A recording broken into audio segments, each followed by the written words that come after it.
Hi everyone, this video is all about drawing Sankey diagrams and being able to calculate efficiencies of machines. To draw a Sankey diagram, you really need to understand energy transfer diagrams. So if you don't understand that, please go back first before you have a go at this lesson. Let's first take an example of a torch. In a torch, energy is stored as chemicals in the battery. It's then transferred as electricity to the bulb and then is released as light, and some is wasted as heat. We're just going to look at the little bit that goes with the electricity, the light and the heat.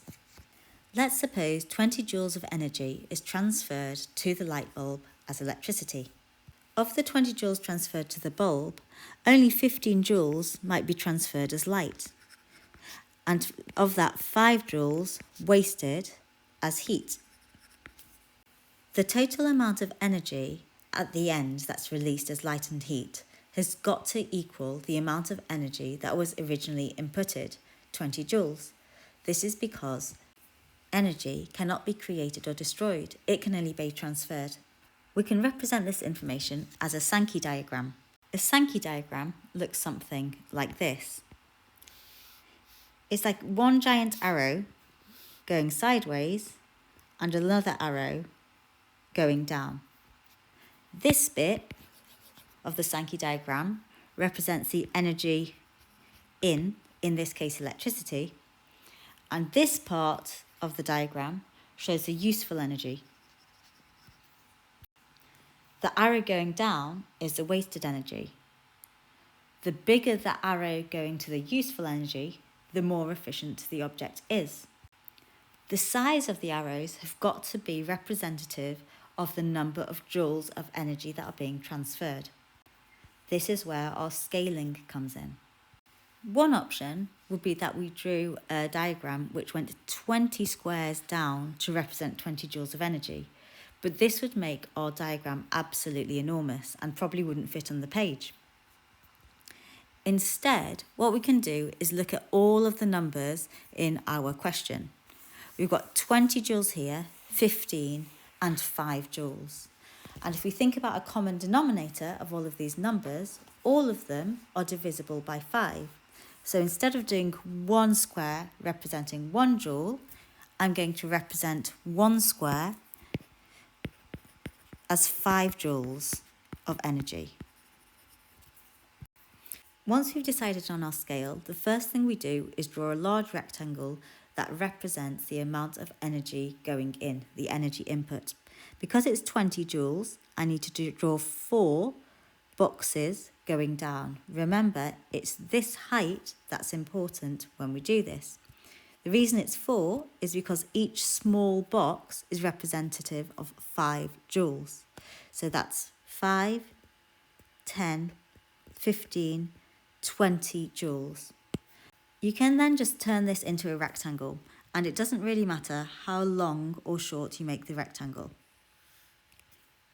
Make sure you then label it. Your label should include the energy form that you're talking about, in this case electrical energy, and the number of joules of energy. Next, we're going to look at light. There's 15 joules of light, and 15 divided by 5 is 3, so the next box we're going to draw needs to be 3 squares down.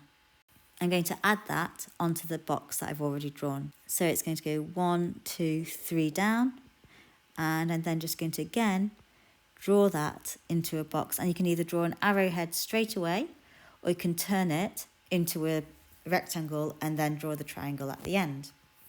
Again, I'm going to label it, and that includes the energy form that we're talking about, which is light, and the amount of light, 15 joules. Lastly, we're going to represent this wasted energy as heat. The wasted energy always has the arrow pointing downwards, and it's this width of this arrow that's important. So we've got 5 joules of energy wasted as heat. Because each box is worth 5 joules, we just need one box across, so that's going to start here. And we're going to turn that into either a rectangle like this with an added arrow at the end, or if you want, you could just draw it as the line going down and add the arrowhead straight away. And of course, then we add our label. And that is our completed Sankey diagram. We might then be asked to calculate efficiency. You can think of efficiency as being a little bit like when you learn fractions. If this circle represents all of the energy that went in, and the shaded bit represented the amount of useful energy that came out, we'd calculate our energy efficiency by firstly putting the shaded part as a fraction, so there are 8 pieces, and of that, 4, 5, 6 of these pieces are useful energy. By putting that into our calculator, we can do 6 divided by 8, which gives us 0.75 as a decimal. Or we could represent the energy efficiency as a percentage by timesing the decimal by 100 to get 75%. So in our question, we've got a total of 20 joules. That's going to be our denominator. The useful energy is 15 joules, so we now have that as our numerator, 15 over 20. That gives us, if we do 15 divided by 20, 0.75 or 75%. The official equation for calculating efficiency is efficiency equals useful energy output divided by total energy input. And you can times it by 100 as well to make it into a percentage. On the remainder of this video, I'm going to go through one more example about how to draw Sankey diagrams. If you're a confident mathematician, you might want to end the video here and start getting on with the tasks. If you're somebody that finds the maths part of science difficult, then please carry on watching for the other example. This next question is the first question on your tasks, so if you want to write this out as you go, it may really help. Before we do anything, let's look at all of our numbers. A kettle uses 1,500 joules of electrical energy. That's the energy input. 900 joules of thermal energy or heat is used to heat the water. That's the useful energy. The remainder of the energy is wasted as thermal energy and lost to the surroundings. We therefore don't know at the moment how much energy that was. Draw a Sankey diagram to represent this energy transfer.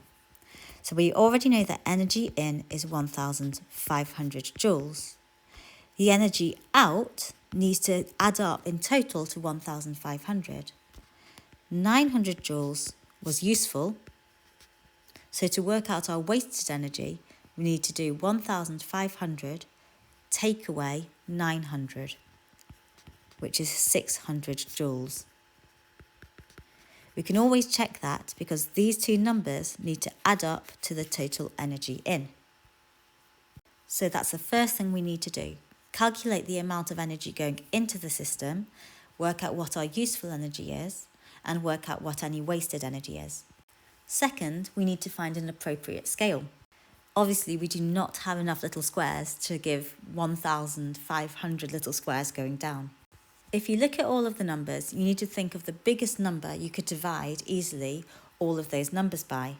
One option, therefore, would be that all of them are divisible by 100, so you could have each square representing 100 joules. That would make our useful energy, that would mean that our total energy in would end up being 15 squares going down, because 1,500 divided by 100 is 15. The useful energy would be 9 squares going down, and the wasted energy, 6 squares. A different one you could choose to do would be that all of these numbers are divisible by 300. So each square could represent 300 joules. That would mean the energy going in will be 1,500 divided by 3, which would make it 5 squares going down. The energy out would be the useful energy, 900 divided by 300, which would be 3 squares. And the wasted energy would be 2 squares. If you look at these two options, the bottom option would end up being really tiny, so wouldn't be a very good scale to use. The top one, however, seems like a reasonable size. 15 squares, 9 squares, 6 squares, that'll fit quite nicely. So we're going to start by drawing a line that goes 15 squares down. 1, 2, 3, 4, 5, 6, 7, 8, 9, 10, 11, 12, 13, 14, 15. We then turn that into a rectangle. We label it with the type of energy it is and the amount. We then do the same thing for the useful energy, which we said was going to be 9 squares down. 1, 2, 3, 4, 5, 6, 7, 8, 9. So it's going to start at the top of our input energy, and it's going to go 9 squares down, and you can either draw it as a rectangle like this, and then add an arrowhead, or you could get to this point and just draw an arrow like that, and then add your label. It doesn't matter whether you put your label on the outside of the box here or if you wrote it inside here. And the same for the energy input. You could write it inside the box or you could write it just outside here. Lastly, we're going to add on our wasted energy, which was 6 boxes along to represent 600 joules. So we're going to start here, and remember with the wasted energy it's an arrow going down and it's the width of the arrow that matters. So it's going to go 1, 2, 3, 4, 5, 6. Is that 1, 2, 3, 4, 5, 6? The arrow is going to go down like that. And you can either draw it as a rectangle at the end and then add the triangle afterwards. Or you could just draw the arrowhead like that. And finally, add your label.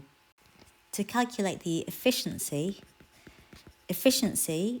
is the useful energy output divided by the total energy input.